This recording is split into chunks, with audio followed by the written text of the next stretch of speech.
Petrobras apresenta um programa vencedor do Prêmio Roquete Pinto, uma promoção da Associação das Rádios Públicas do Brasil, com patrocínio da Petrobras e apoio do Ministério da Cultura através da Lei Federal de Incentivo à Cultura.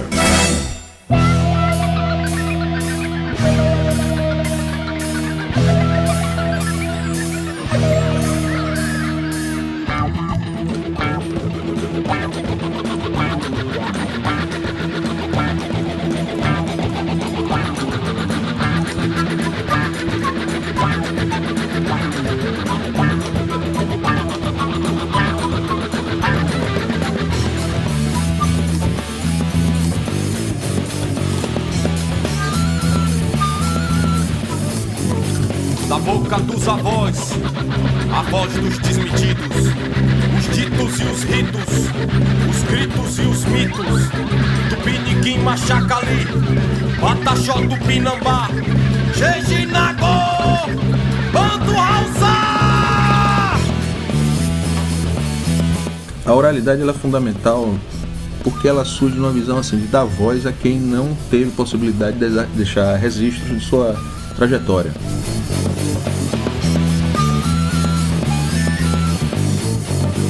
As pedras das trilhas, brilha o ouro do mascate, as balas e as falas e as tralhas, Aziz Maron, Agimedauá, Lucas Giraldino, Chico Romero, Mendiçá! Vozes. Está começando Vozes dos Ilhéus.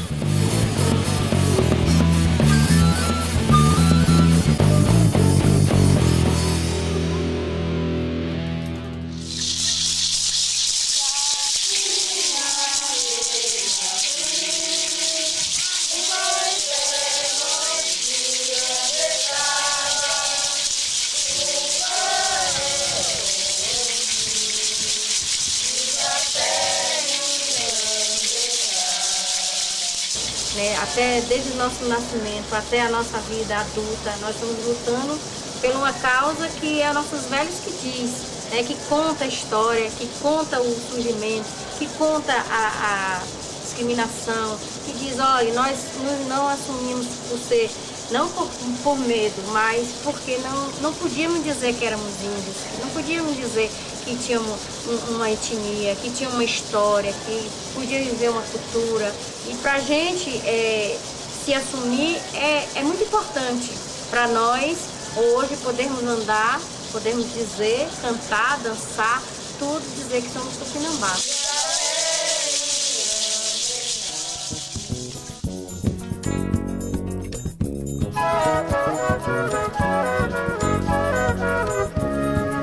Aimorés, Tupiniquins, Pataxós, Camacãs. Estamos falando de alguns povos indígenas que habitavam a nossa terra antes da chegada dos imigrantes europeus. Inclusive, foram os europeus que deram esse nome aos habitantes encontrados em território americano. Eles acreditavam que tratavam-se de índios, pois pensavam estar na Índia. E mesmo descobrindo que não estavam na Ásia, os europeus continuaram a chamá-los assim, ignorando as diferenças linguístico-culturais. Veja bem, grosso modo, quando se fala de índio, nós, eu falo nós, a macro-sociedade, nós somos muito montados e formatados pelo padrão hollywoodiano. Então, o índio, aquele ser que está fazendo guerra, aquele ser bravio, no nosso caso específico, então, se pensa o índio, você tem um modelo de pensar o índio, um padrão corporal, um padrão de cabelo, você tem toda uma série de padrões, quando, na verdade, as populações indígenas elas são extremamente diferentes entre si. Se você considera que hoje no Brasil nós temos oficialmente cerca de 180 línguas indígenas faladas e mais de 220 povos, imagina que para cada povo você tem singularidade na maneira do falar, na maneira do vestir, na maneira de se comunicar. Habitar a terra aberta, habitar a mata, ver a luz da lua quieta, pra acertar no alvo a flecha se desata no sertão. coisa é ser tupi, outra coisa é ser tapuia. Feijão no prato e farinha na cuia. Mas uma coisa é ser tupi, outra coisa é ser tapuia. Feijão no prato e farinha na cuia. Uma coisa é ser tupi, outra coisa é ser tapuia. Feijão no prato e farinha na cuia. Uma coisa é ser tupi, outra coisa é ser tapuia. Feijão no prato e farinha na cuia.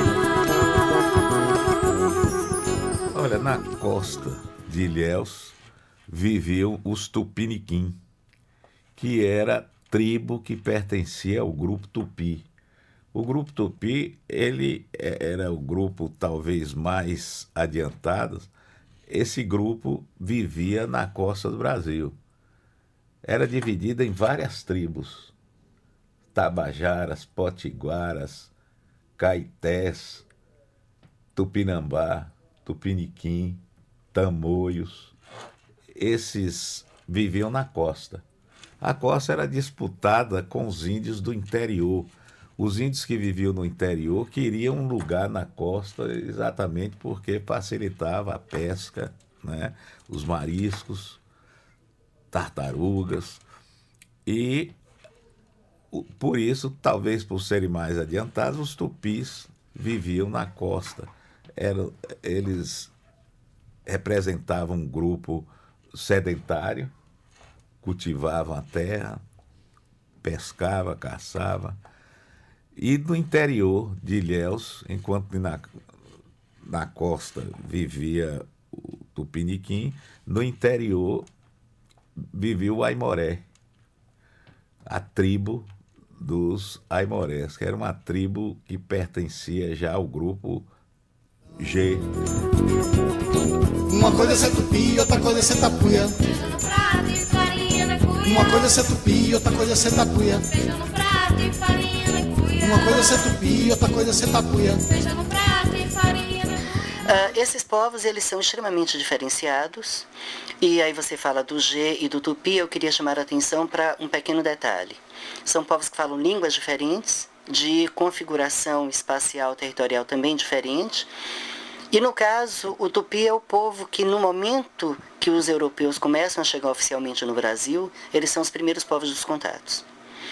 Contra esses povos são estabelecidas regras de dominação, guerras justas, por exemplo, conversão, e muitos tupis se rebelaram. Os tupi, eles começam a criar algumas alianças, e também são contraditórias essas alianças com os colonizadores, e desse modo, por exemplo, uma das coisas graves por conta das quais era declarada a guerra justa, é a antropofagia. O que é que o índio tupi vai dizer? Ele é antropófago. A base cultural, pela compreensão de alma do tupi, o tupi só tem uma alma, e essa alma dele tem que se alimentar de repasto humano, carne humana. Então, é uma alimentação ritualizada. Então, nesse caso, se a minha alma, eu como tupi, eu não como carne humana, a minha alma definha, portanto, eu não poderei desfrutar da eternidade, muito menos dançar na casa dos espíritos. Por outro lado, os G, eles são muito mais diferenciados. Basta lhe dizer que tem grupos G, daqui do sul da Bahia, que eles não dimensionam o ser humano com apenas uma alma, dimensionam com duas. Ou então, alguns dimensionam com 7 almas. Então, o trato com o ser humano é muito diferenciado. Uma coisa é ser tupi, outra coisa é ser tapuia. Feijão no prato e farinha na cuia. Uma coisa é ser tupi, outra coisa é ser tapuia. Feijão no prato e farinha na cuia. Uma coisa é ser tupi, outra coisa é ser tapuia. Feijão no prato e farinha na cuia. E aí o que é que acontece? O tupi vai dizer para o colonizador, olha, em linhas gerais, olha, você quer prender alguém que come carne humana? Eu não como carne humana, eu me converti, agora sou adepto a Cristo. Quem come carne humana é o G. E quando você vai ver a ritualística G, não existe essa coisa de se alimentar no sentido antropofágico. Isso é apenas uma das diferenças. Existe também diferença da maneira de lidar com o território. Basicamente, os índios tupi, portanto há exceções, são índios de mata alta. Então você tem uma estrutura de habitação de floresta alta. Por outro lado, quando você vai pegar o índio G, ainda que alguns grupos estejam em área de mata, mas eles acabam indo para Caatinga e Cerrado. Então, a própria configuração espacial, ali da cultura em domesticar a natureza, se configura de modo diferente. Além disso, você tem esquemas outros da criação das crianças. Era muito comum entre alguns grupos G, eles tanto fazerem o casamento exogâmico, quer dizer, eles raptarem mulheres de outras tribos, assim como raptarem crianças de outras tribos e tornarem, né, um magê. Né? E depois eles faziam um pacto, tipo, olha, eu criei seu filho. Enfim, eu estou generalizando, você tem peculiaridades extremas. Agora, por outro lado, um grupo que está próximo do G, mas ele de todo não se constitui G, que é o grupo Quiriri, que é um outro grupo que é colocado aqui, que existe aqui na Bahia, no início da colonização, e coincidentemente os Tupi e os Quiriri são os primeiros a terem, afora os grandes Guarani lá no sul, com as grandes missões, são a ter a Bíblia traduzida nas suas línguas. E aí vem outro problema. Esses índios são de culturas tradicionalmente orais, são culturas ágrafas, né? Portanto, eles não tinham alfabeto. E aí você cria o aspecto da conversão. Você está ouvindo Vozes dos Ilhéus, outras histórias do sul da Bahia.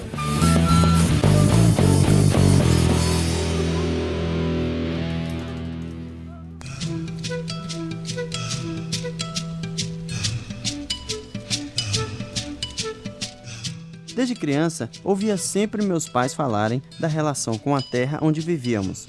A orientação passada era que nunca fosse desfeito o pacto do homem com a natureza, que jamais fosse vendido ou trocado como mercadoria aquilo que nos foi licenciado por Tupã para vivermos. Todos sabiam em que haveria uma época em que tudo poderia se tornar escasso, porque existiam pessoas que se relacionavam com a Mãe Natureza de forma diferente da nossa, sem saber a importância da vida. Pedro Brás, índio Tupinambá. Eu sou raiz de um povo e queria cantar a terra dos homens comuns. Eu sou raiz de um povo e queria cantar a terra dos homens comuns.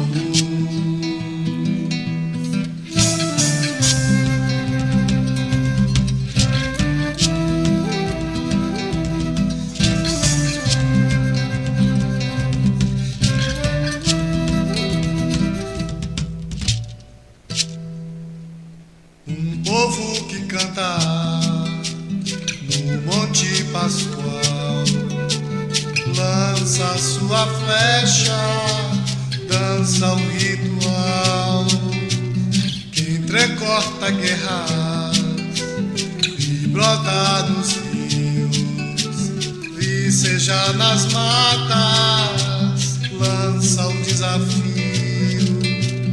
Eu sou raiz de um povo e queria cantar a terra dos homens comuns. Enquanto os livros didáticos parecem contar a história do Brasil, somente a partir da chegada dos portugueses, ressaltamos um sul baiano, ou melhor, uma região que mais tarde receberia essa orientação geográfica. Assim como em todo grupo humano, os índios também apresentavam sua organização, manifestadas em diversas formas, inclusive no trabalho. Na cultura original indígena, né, na cultura tupi, a lavoura sempre foi uma atribuição feminina. Né? Então aí aquele estigma, né? O índio é vagabundo, o índio é indolente, é que na cultura dele ele não vai para a roça. Então, quer dizer, você colocar um índio numa roça para ele produzir e ainda produzir excedentes é algo que choca, né, com a cultura original dos índios. Já esse trabalho de derrubar mata, de cortar, isso sim era dos índios. Né? Quer dizer, na cultura indígena, a plantação só se dava a partir do momento em que você abria a clareira. O homem, ele ia para a mata, derrubava a madeira para depois colocar fogo, né? E aí, então, abria o espaço para a plantação. Esse trabalho era do índio, né? E não da Índia. Então, isso gerou uma propensão maior, né, para o índio trabalhar na indústria madeireira. Então, a gente tem documentos de todo o século XVIII até o início do XIX, que demonstram isso. Os índios foram a principal mão de obra na exploração madeireira, não só no corte, no falquejo, no preparo da madeira, mas também no transporte da madeira pelos rios, né? E também nos arrastos dessa madeira. A gente tem até hoje aqui onde vem essa festa da puxada do mastro. Essa festa, ela é nada mais do que a ritualização de um processo produtivo, que era de você cortar madeira na mata, amarrar essa madeira com os cabos, né, com as cordas, que era feita também com produto da mata, chamadas imbiras. A própria piaçava, se fazia corda de piaçava, né, de palmeira jussara, e aí os índios arrastavam isso até o porto de embarque.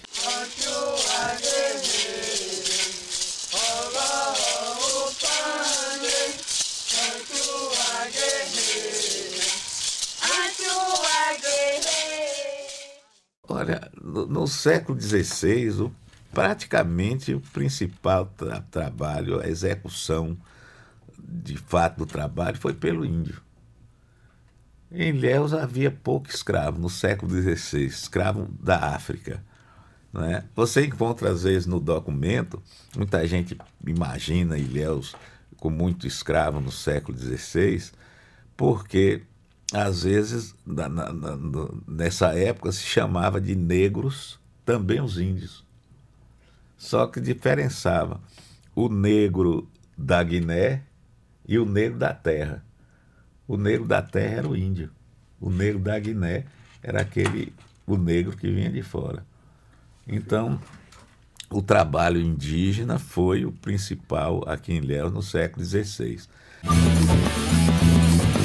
Você está ouvindo Vozes dos Ilhéus, outras histórias do sul da Bahia.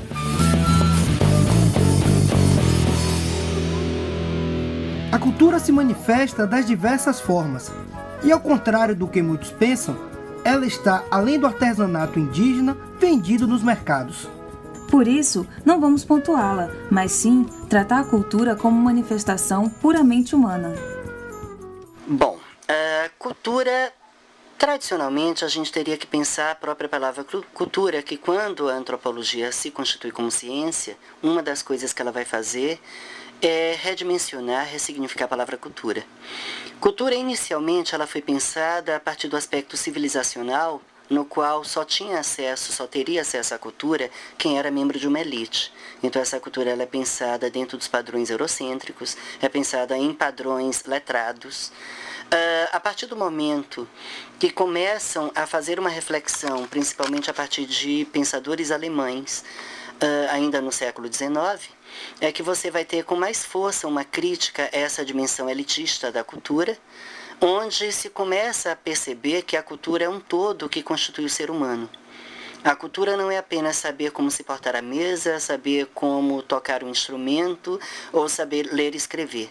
A cultura ela transcende, ela é a nossa vida pulsante, a nossa vida cotidiana. E dessa forma a cultura ela também se estabelece, ela se constrói e ela se reproduz a partir das relações de oralidade, a partir da percepção do mundo, como é que eu me vejo como ser humano, como é que eu vejo o outro, como é que eu vejo o mundo. E a cultura ela é uma grande teia relacional, contraditória, ela não é homogênea, onde podemos fazer parte de um mesmo grupo cultural, mas somos sujeitos individualmente diferentes e somos sujeitos que ocupamos dentro da coletividade espaços e status diferenciados. Então a cultura, ela, na verdade, essa própria palavra, que ela tem uma origem latina, a maneira que nós concebemos, passou inicialmente por algo que era cultivado. Cultivar a terra, arar a terra. A partir daí se pensa em arar, cultivar o sujeito. Então a cultura ela também começa a ser vista como algo que é aprendido, como algo que é incorporado. Então, em linhas gerais, a cultura é essa teia relacional, que ela é aprendida na convivência, tá?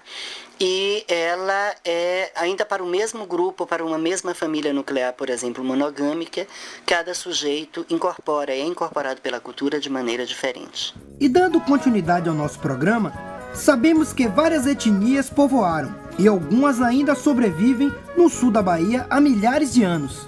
Cada grupo com características próprias. A língua, os costumes, os ritos, cada elemento determinava a identidade de um povo, que nem sempre estava em harmonia com os outros. Entre os aimorés e os tupiniquins, povos que habitavam o sul da Bahia, também existiam rivalidades. Antes da chegada dos portugueses aqui, você tinha um fluxo migratório tupi-guarani no litoral e expulsando para o interior da mata a etnia ligada ao Macro-G, né? Que eram então chamados de tapuia, ou pelos tupis, ou seja, o bárbaro.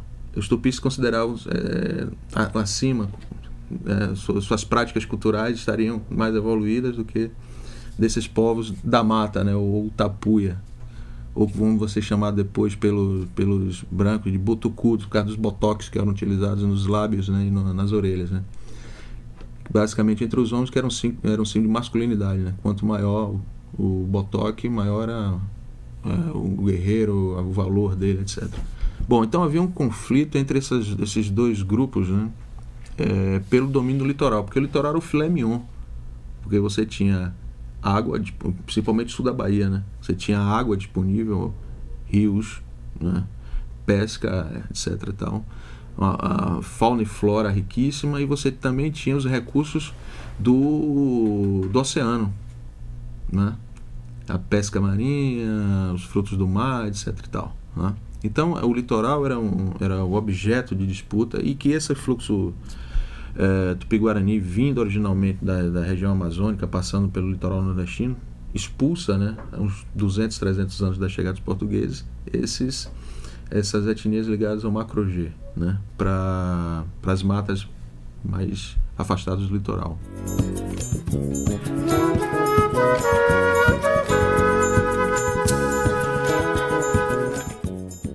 Com o tempo, as doenças também, né, foram fundamentais para que houvesse uma redução drástica, né, da demografia dessas etnias no litoral. Então, ficou bastante reduzido o número de tupis, e isso favoreceu o quê? O retorno do Macro-G para o litoral, porque quem segurava era uma barreira natural para esse outro grupo eram os próprios tupis. Com a dizimação, né, ou a redução, pelo menos, muito drástica dessa população, eles que estavam, vamos dizer assim, de forma não, como é que eu diria, estariam isolados ou teriam sido expulsos mesmo, né, do litoral, eles retornam ao seu objetivo inicial, que é a ocupação do litoral. E com isso vão encontrar quem? Né? Justamente a expansão das propriedades rurais, agrícolas, e o conflito com esses colonos, que se dá, de certa forma, até o século XX. Se você mesmo for estudar o caso de Jussari, né? Se você for estudar o caso de Pau-Brasil, etc. e tal, você vê que os conflitos se dão agora, Olivença.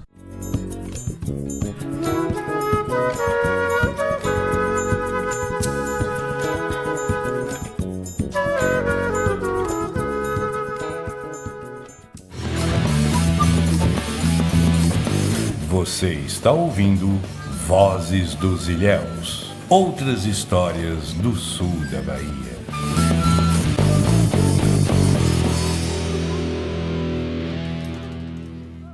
Para os índios, existem muitas lacunas.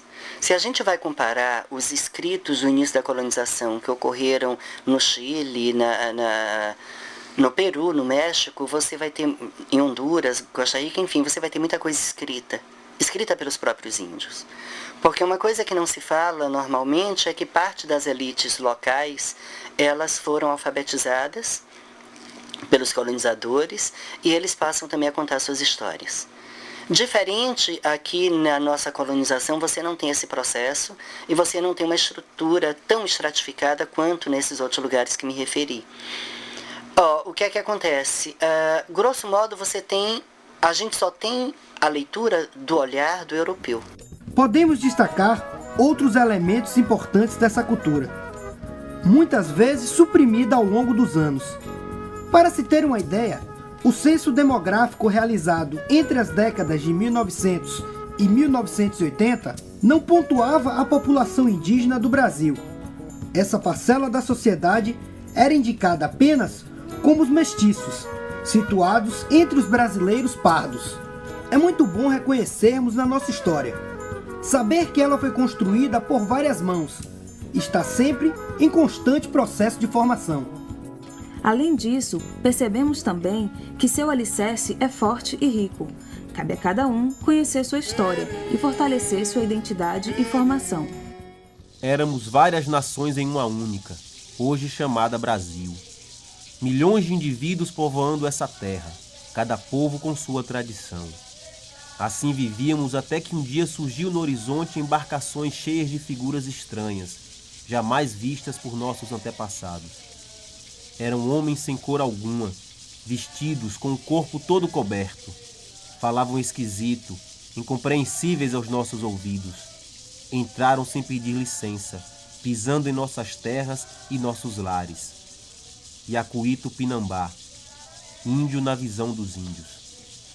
Nosso coração, é nossa cultura, nosso direito. Isso quando eu estou doente, me sinto uma grande felicidade quando eu brinco com o Poraci.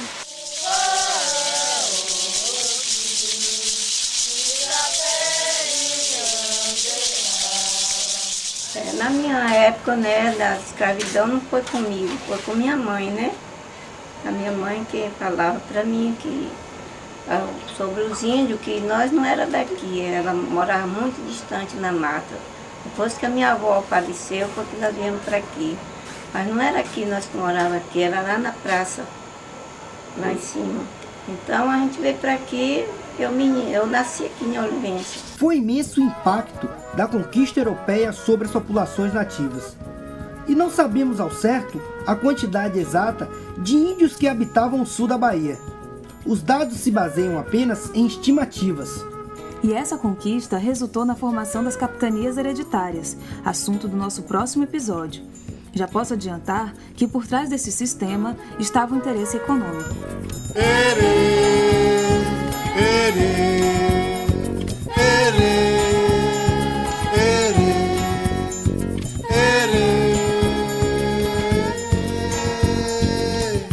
Habitar a terra aberta, habitar a mata.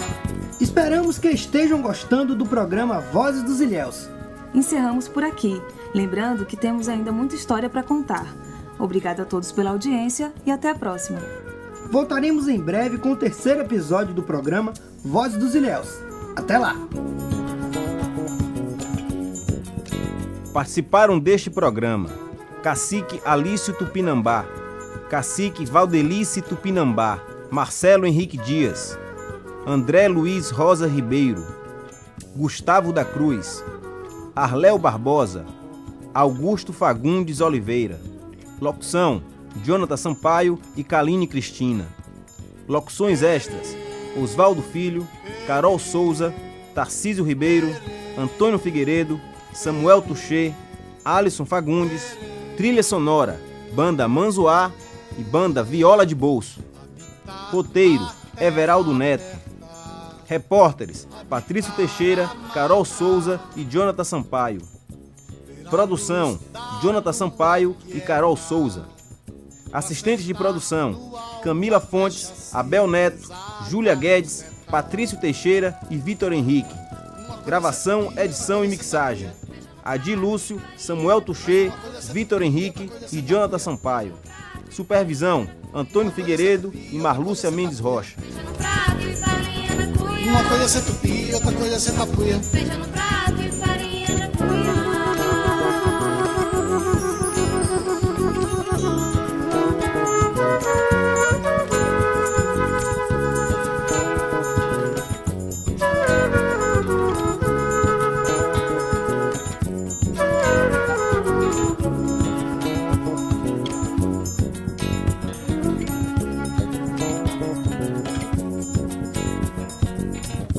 Esperar que a chuva encharca e que o sol te aqueça.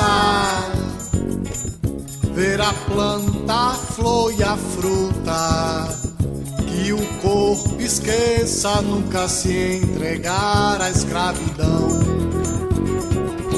Uma coisa é ser tupi, outra coisa é ser tapuia. Feijão no prato e farinha na cuia. Uma coisa é ser tupi, outra coisa é ser tapuia. Feijão no prato e farinha na cuia. Uma coisa é ser tupi, outra coisa é ser tapuia. Feijão no prato e farinha na cuia. Uma coisa é ser tupi, outra coisa é ser tapuia. Feijão no prato e farinha na cuia.